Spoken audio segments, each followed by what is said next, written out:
আসসালামু আলাইকুম। আমি আজকে নিয়ে এসেছি সামনে যেহেতু কোরবানির ঈদ, সেই হিসেবে নরম নরম ঘরে বানানো পাতলা পরোটা রুটি। তো সেটাই দেখাবো কিভাবে আমি বানিয়ে আজকে ডিপ ফ্রিজে রেখে দিচ্ছি, বা নর্মাল ফ্রিজেও যেভাবে রাখা যায়, তো সেটাই আপনাদেরকে স্মরণ করিয়ে দিচ্ছি। আমিও তৈরি করে রেখে দিচ্ছি, আপনারা তৈরি করে কোরবানির আগেই ফ্রিজে এই পরোটা রুটি রাখতে পারেন।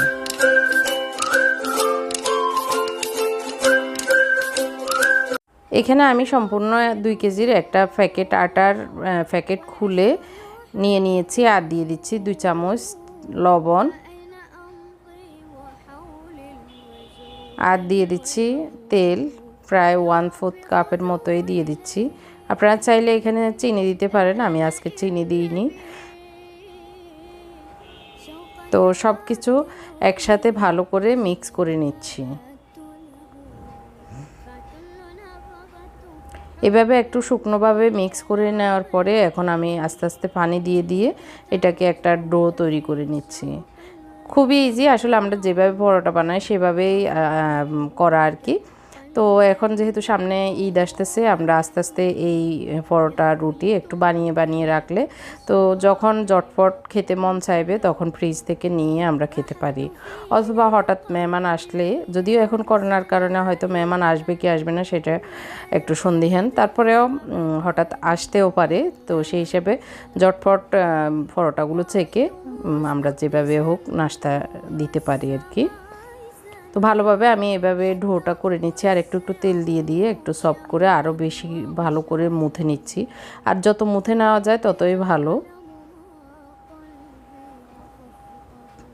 আমি যেভাবে করছি সেটাই আপনাদের সাথে শেয়ার করছি। তো এখন আমার প্রায় মুথা 10 মিনিটের মতো মুথে নেওয়ার পরে উপর দিয়ে একটু তেল লাগিয়ে রেখে দিচ্ছি। এখন হচ্ছে সকালবেলা, আমি এগুলিকে বিকেলে পরোটা বানাবো আর কি। তো আজকে আমি একদম ইজি পাতলা পরোটা রুটি বানাবো, সেটা একদম মোটা মোটা চারকোনা না, আমি জাস্ট রুটি পরোটা যেরকম আর কি সেরকমই করব। এই যে বিকেলবেলা এখন অনেক সফট হয়ে গিয়েছে আর ফুলেও গিয়েছে অনেক উপরের দিকে উঠে আর কি। তো আমি ভালো করে আবারও 5 মিনিটের মতো মুথে নিচ্ছি।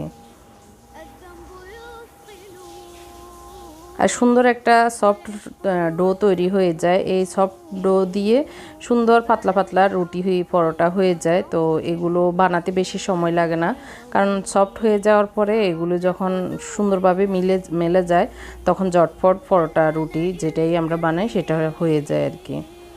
আমি এখন একটু গুঁড়ি দিয়ে দিয়ে এগুলোকে বেলে নিচ্ছি।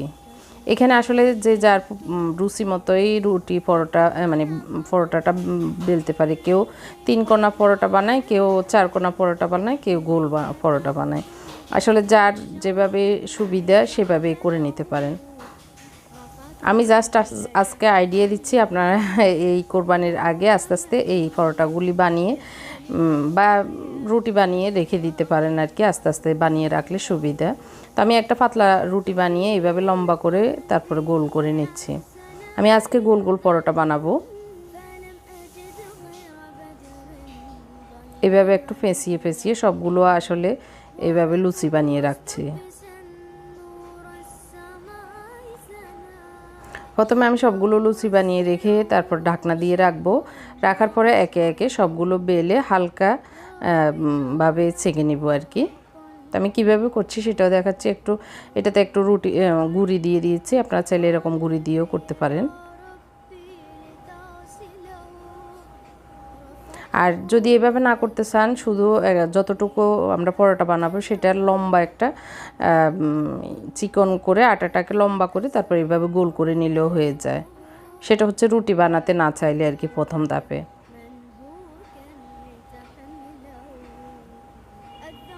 তো আমি এখন গোল গোল করে পরোটা বানিয়ে নিচ্ছি, আর একদম মোটাও বানাচ্ছি না, আবার একদম পাতলা রুটির মতো করছি না, একটু বড় করেই করছি। তো আমি এখন বেলে বেলে একটু রেখে দিচ্ছি, একটু পরেই ছেঁকা শুরু করব আর কি। আমি আরও একটা দুইটা বানিয়ে দেখিয়ে দিচ্ছি আমি যেভাবে করছি। জানি না আপনাদের কাছে আসলে কেমন লাগবে বা আজকের এই টিপস পরোটা ভিডিও কেমন হবে জানি না। তারপরে আপনাদের আইডিয়ার জন্য, আপনাদের বানানোর স্মরণ করিয়ে দেওয়ার জন্য এই ভিডিওটি শেয়ার করছি। আজকের এই টিপস ভিডিওটি যদি আপনাদের কাছে ভালো লাগে, যারা আমার চ্যানেলে নতুন এসেছেন, এখন আমার চ্যানেলটি সাবস্ক্রাইব করেননি, প্লিজ আমার চ্যানেলটি সাবস্ক্রাইব করবেন এবং পাশে থাকা ছোট্ট বেল বাটনটিও চাপ দিবেন, যাতে করে আমি যে নিয়মিত ব্লগ দিই সেগুলির নোটিফিকেশন আপনার কাছে চলে যায়। আর যাদের যাদের ভালো লাগছে লাইকটি দিয়ে ভিডিও দেখা শুরু করবেন প্লিজ। তো এই যে আমি হালকা এভাবে ছেঁকে নিচ্ছি, ভিতরে যে একটু কাঁচা ভাব ছিল সেটা চলে গেলে, হালকা সিদ্ধ হয়ে গেলে আমি এভাবে নামিয়ে সবগুলো পরোটা বানিয়ে রাখবো আর কি। জাস্ট আমি আবারও দেখিয়ে দিচ্ছি, এই যে ভিতরে যে একটু কাঁচা হলো সাদা ভাব আছে সেটা চলে গেলেই নামিয়ে নিব, তাহলে একটার সাথে একটা লাগবে না। আর এইভাবে একটার উপরে একটা রেখে আমরা ডিপ ফ্রিজ অথবা নর্মাল ফ্রিজে রেখে দিতে পারি। ডিপ ফ্রিজে রাখলে তো 1 মাস পর্যন্ত, 2 মাস পর্যন্ত রাখা যাবে, আর যদি নর্মাল ফ্রিজে রাখি 15 থেকে 20 দিন এভাবে রাখা যাবে। এই প্রসেসে আমি আজকে সবগুলোই রেখে দিব।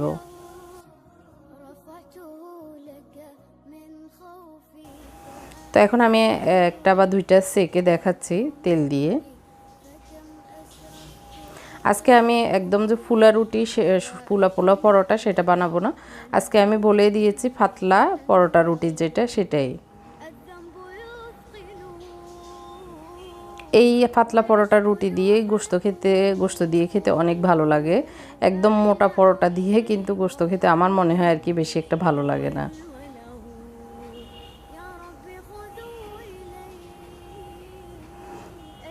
তো সেম প্রসেসে আমি ফ্রিজ থেকে এনে এভাবে সেকে নিব। তো আপনাদের দেখার সুবিধার্থে আমি দুইটা সেকে এভাবে দেখাচ্ছি। খুবই সফট নরম হয়, আমি খেয়েও দেখতেছি। তো খুবই আসলে সুস্বাদু নরম এভাবে হয়। এখন তো অনেক গরম, তো নিজে হাতে তৈরি পরোটা কিন্তু খুব সফট নরম হয়। এইভাবে আমি সবগুলো বানিয়ে রেখে দিব। এখন সবগুলো বানানো শেষ, আমি একটা টিস্যু দিয়ে বড় একটা গোল বক্সে রেখে দিচ্ছি। আর প্রথমে আমি বলে দিয়েছি এগুলো নর্মাল ফ্রিজ অথবা ডিপ ফ্রিজে রাখা যাবে, কোনো অসুবিধা নেই। তো আর থেকে আসলে হট বক্সে রেখে দিলেও অনেক নরম সফট হয়ে থাকে এই পরোটাগুলি। তো এখন আমি ঢাকনা দিয়ে এগুলিকে নর্মাল ফ্রিজে রেখে দিব আমার সুবিধা মতো। এখনও তো 20 দিনের মতো বাকি আছে, তো ওই হিসাবে আর কি। আর এখন আমি দ্বিতীয় পদ্ধতিটা দেখাচ্ছি, সেটা হচ্ছে আমি আবার এইভাবেও রাখি, যেটা হচ্ছে বাজারের কেনা পরোটা আনলে যে পলিগুলি থাকে সেগুলি আমি রেখে দিই। তো সেগুলির ভিতরে আমি এরকম কাঁচা পরোটা বেলে একটা ফলি আর একটা রুটি, আবার একটা ফলি, আবার রুটি, এরকম করেই আমি রাখি। এখানে অনেকগুলো পরোটা বানিয়ে রেখেছি এভাবে কাঁচা। এগুলি আমি ডিপ ফ্রিজে রাখি, নর্মাল ফ্রিজেও রাখা যায়, তবে নর্মাল ফ্রিজে রাখলে অনেক সময় পলিতে লেগে যায়। ডিপ ফ্রিজে রাখলে সুবিধা, এগুলো শক্ত হয়ে যাওয়ার পরে এগুলো সেঁকতে সুবিধা হয় আর কি। তো এভাবেও আমি বেশিরভাগ রাখি আর কি। তো আমি এখন সেঁকে দেখাবো আর কি। তো আশা করি আজকের ভিডিওটি আপনাদের ভালো লেগেছে। ভালো লাগলে কমেন্ট করে জানাবেন। সবাই ভালো থাকবেন, আমার জন্য দোয়া করবেন। আল্লাহ হাফেজ, আসসালামু আলাইকুম।